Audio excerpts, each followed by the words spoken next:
monter. Derrière, allez Pierre, il monte, c'est sa technique de folie. Et il va passer en tête là.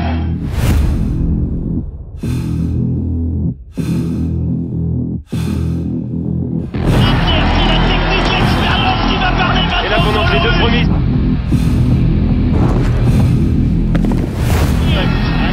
Allez Pierrot, j'en viens de loin.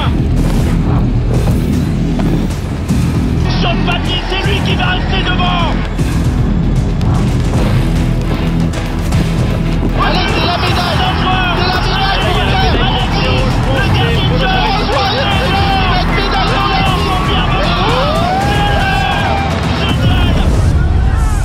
c'est un roi. Et quand t'as passé la ligne d'arrivée, t'as ressenti quoi? C'est le blackout.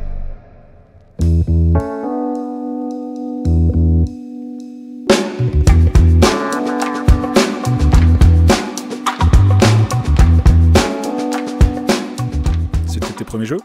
Alors c'est pas mes premiers jeux parce que j'ai fait 2006 où je fais avant-dernier, 2010 où je fais 9e alors que j'étais censé fracasser la course. C'est-à-dire que t'étais favori? Ah ouais, large, mais large de large. J'avais gagné intégralement toutes les Coupes du Monde avant les Jeux.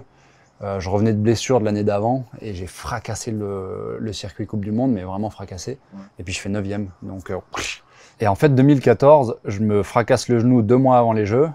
J'étais censé me faire opérer du croisé parce que c'était quand même une rupture de croisé. Puis finalement, le chirurgien il me dit bon, écoute, ça peut se faire sans opération, mais par contre, c'est traitement fonctionnel, donc kiné à fond.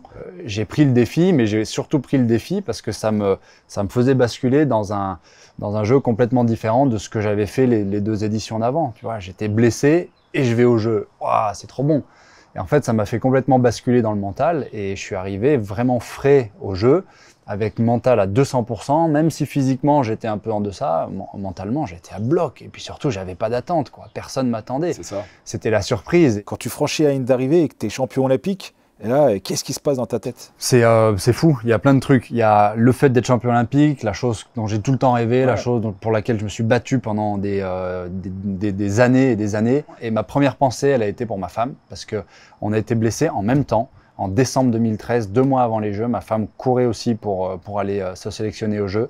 Et en fait, notre fille avait 7 mois, donc elle commençait à aller de partout un petit peu à 4 pattes. On avait une jambe pour 3, celle de ma femme. Et c'était très compliqué. Et ça a été vraiment des moments pas drôles. Et donc, quand je passe la ligne d'arrivée, bam, c'est tout le temps, je suis champion olympique, avec tout ce qui nous est arrivé là, dernièrement. Oh, et là, c'est fou. Et après, je me rappelle plus trop de ce qui se passe. C'était tellement d'émotions aussi. Oui, et puis c'est celle que t'attendais pas forcément. Donc derrière, et voilà, effet de surprise. Finalement. Et c'est moi le premier surpris, quoi. Et donc, 2016, Globe, 2017, Globe plus championnat du monde, 2018, Globe plus médaille olympique. Enfin, j'ai rien laissé pendant 3 ans à personne. Et ça, c'est fou, cette course des Jeux Olympiques en 2018 où je suis champion olympique en titre, champion du monde en titre, vainqueur de la Coupe du Monde en titre, leader du classement Coupe du Monde de la saison. Waouh, il y a que moi, quoi. Et là, il faut que je gagne cette course, sinon j'invalide presque tout ce qui s'est passé avant, quoi. C'est exactement ça. Et donc, on n'est pas dans une optique de bonus, on est dans une optique de quitte ou double. C'est ça. Et là, vraie pression. Mais plus que jamais. C'est pour ça que cette médaille de 2018, elle vaut plus, bien plus que 2014. Parce que non seulement je valide cette course, mais je valide tout le reste qui s'est passé avant. Bon, Pierre, est-ce que tu peux nous parler niveau études du rôle et de l'importance du double projet? Bien sûr. J'adorais la géographie. Et je me suis dit, ça pourrait être pas mal d'aller là-dedans. Donc j'ai tapé à la porte de l'université de Grenoble.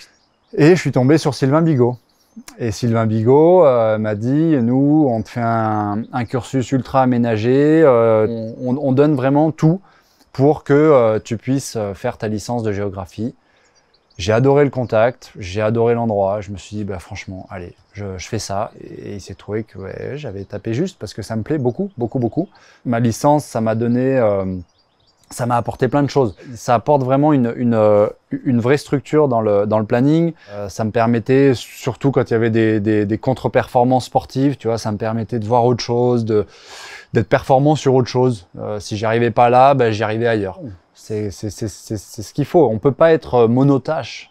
C'est destructeur parce que quand on réussit pas, ben, rien ne va plus, quoi. Donc, s'aérer l'esprit, et aussi faire un petit peu travailler la matière grise sur autre chose, Moi, je pense que ça devrait être obligatoire. Le corps et l'esprit. Le corps et l'esprit. Et moi, je me le suis imposé, un peu par logique, parce que j'ai toujours fait comme ça. Mais je me rends compte qu'en fait, cette logique, elle est vraiment ultra logique. C'est comme ça que ça doit se faire. Exactement. L'anecdote typique.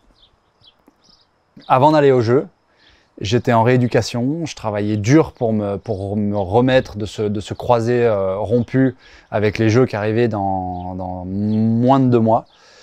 Et pour moi, c'était l'échec à ce moment-là. Je m'étais blessé, je devais aller au jeu, compliqué. Et ben typiquement, qu'est-ce que j'ai fait? Je me suis dit, allez, hop, je bûche, je me remets 1 ou 2 UE là, et puis je me mets au boulot. Comme ça, au moins, ça me fait aussi respirer, ça me fait aussi voir autre chose, et ça m'évite de broyer du noir. Et ben en fait, je suis allé au jeu, et 3 jours avant, je rends un devoir, parce qu'il fallait quand même que je boucle ça, que j'avais mis en route. Et malgré tout, après, je suis quand même allé au jeu. T'as eu une bonne note? Et je sais plus quelle note j'ai eu. Mais oui, comme toujours, une bonne note, évidemment. 16. Oh là là, j'ai eu 16, quoi. C'est médaille d'or. C'est vrai, médaille d'or à 16. Donc voilà, ça m'a amené plein de choses. Ça m'a amené évidemment plein de choses. Et puis ça m'anime encore dans mes projets d'aujourd'hui. Tu vois, j'ai entrepris des projets que je continue, notamment un projet associatif. Et je pense que ça serait pas mal de profiter du temps que vous êtes ici pour aller faire un petit saut en forêt et voir ce qui m'anime aujourd'hui et ce pourquoi je travaille. Avec grand plaisir, Pierre. On peut se faire ça. Ouais, et on peut peut-être même aller manger avant. Ouais, je sais pas, c'est l'heure, ça a sonné midi au clocher, Et midi il faut y quart. aller. Allez, et ben on y va. Allez, c'est parti.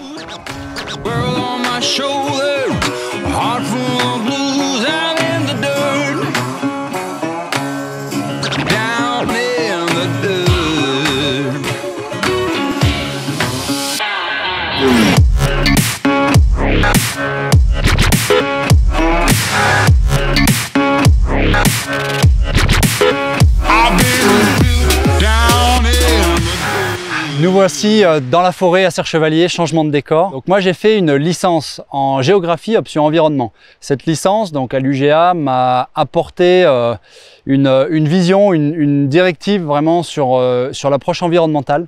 J'ai cofondé une association avec un ami qui a pour but de mener des projets de restauration forestière avec les écoles. Donc on plante des arbres dans des terrains qui appartiennent aux communes, donc sous l'égide de l'ONF.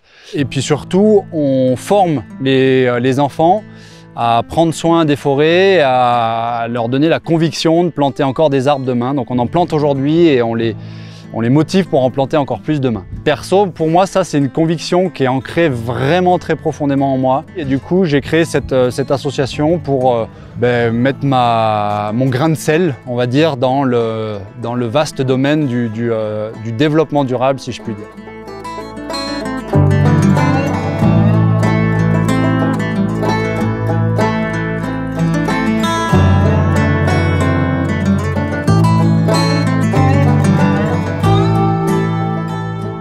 Une carrière de sportif de haut niveau, c'est rarement un long fleuve tranquille.